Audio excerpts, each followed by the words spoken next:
Archbishop MacNeil, throughout his tenure here, both as the ordinary and then as the retired bishop, technically we could say an emeritus bishop, was a larger-than-life kind of a figure, and he was known far beyond the boundaries of the local Catholic community here, but wherever he was known, wherever he was encountered, he was always met with profound gratitude and respect for his person, for his integrity, for his ministry. In all that he did, he showed himself first and foremost, I would say, to be a devoted disciple. That was the heart of his identity. He was a man who had chosen to follow the Lord Jesus. And in choosing to follow the Lord, would follow him wherever the Lord would lead him. And that led him to the priesthood, and it led him to the episcopacy. He is the bishop who issued an invitation to St. John Paul II to come to Canada and to visit. He issued that invitation to the Holy Father on behalf of the bishops of Canada, on behalf of the Catholics of Canada. But what I'd like also to communicate is that the archdiocese here, the people of this archdiocese, are not just mourning the death of a former bishop. He was our father. He was very much also our grandfather.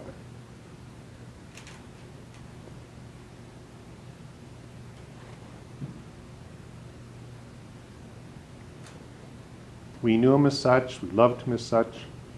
I knew him as a great friend, a real confidant. I love to tell people he was always ready with what was usually pretty exceptional scotch, to sit down and share some stories, and I could talk to him and share some ideas and look at some issues, and he always had a presence that was, for me as a brother bishop, very fraternal, but also very paternal in the best sense of that word.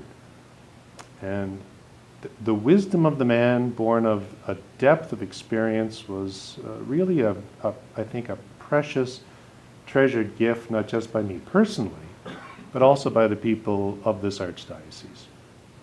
But this is a Christian community, and we recognize that death is not an end, but it's a change, it's a beginning.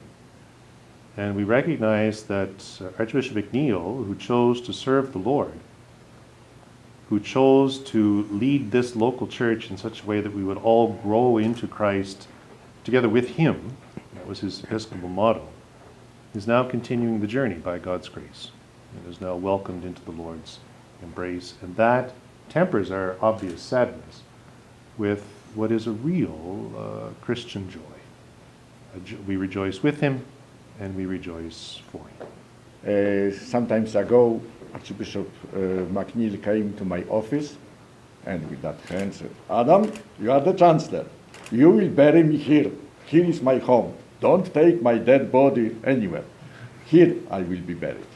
So I was, a little moved that, but he's like direct, full voice, order. This, do that. Okay?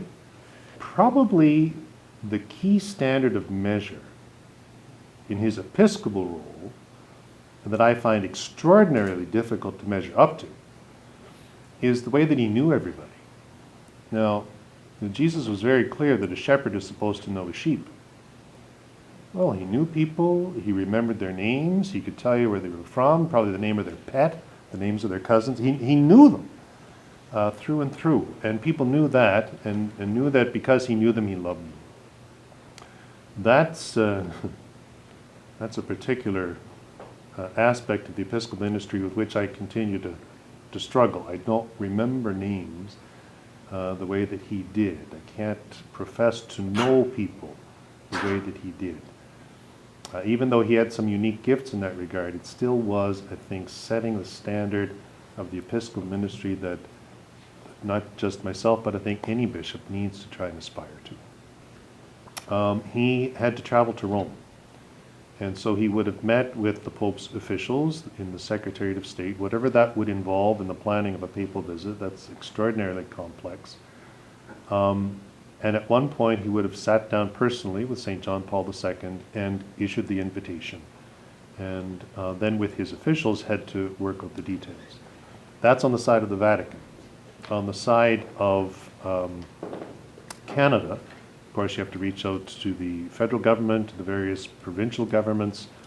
The whole aspect of security for a papal visit is something enormous, especially because this was in the recent wake of the assassination attempt made on St. John Paul II. So the security people, by his memory, were very, very skittish around this. So Archbishop MacNeil ordained me 3 times. So he ordained me to the diaconate, to the priesthood, and when I was made auxiliary bishop.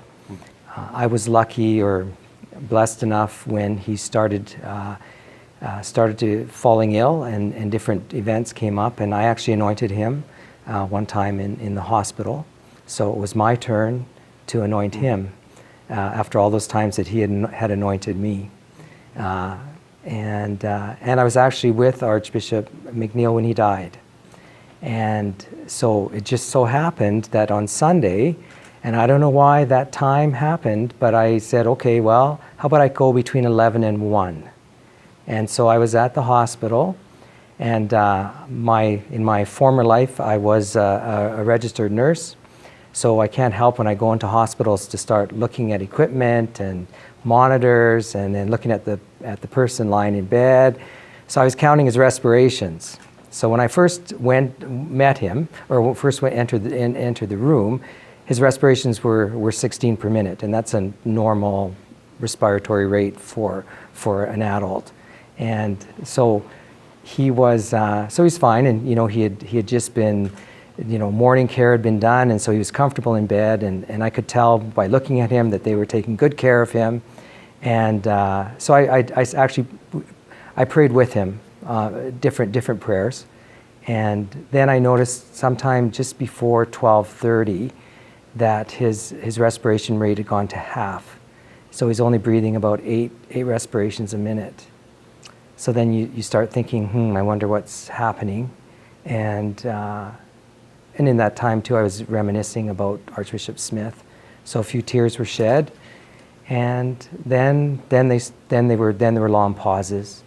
So I knew that the end was coming. So anyway, so I stood by his bedside and I had my hand on his shoulder, and I pulled out some prayers to St. Joseph, because St. Joseph is the patron in the Catholic tradition for a good death. So I started saying those prayers. So as I was there praying, I looked at him, and his eyes opened for just a moment. And I saw the light in his eyes. And we communicate with our eyes. Like, that's when we look at each other, that's our, so I saw the light, and I saw the light in his eyes, and then I saw them grow dim. So then I knew that he had passed from this world to the next. And so I was privileged to be with him, thinking that all those years that I had known him, and he's been a part of my life journey. He's been part of my spiritual journey. So to be with him at the end, it was a beautiful moment. To me, he was peaceful. It was just beautiful. So that was his gift to me, his final gift to me. So I told one of the other bishops that I said a gentle giant has gone. In my whole priesthood, I've been surrounded by giants. So if you remember Gulliver's Travels, I feel like I'm one of the people from Lilliput. So I've been surrounded by giants, and Archbishop MacNeil was a giant as a bishop, a giant as a man, a giant as a father to everyone. He will not be forgotten.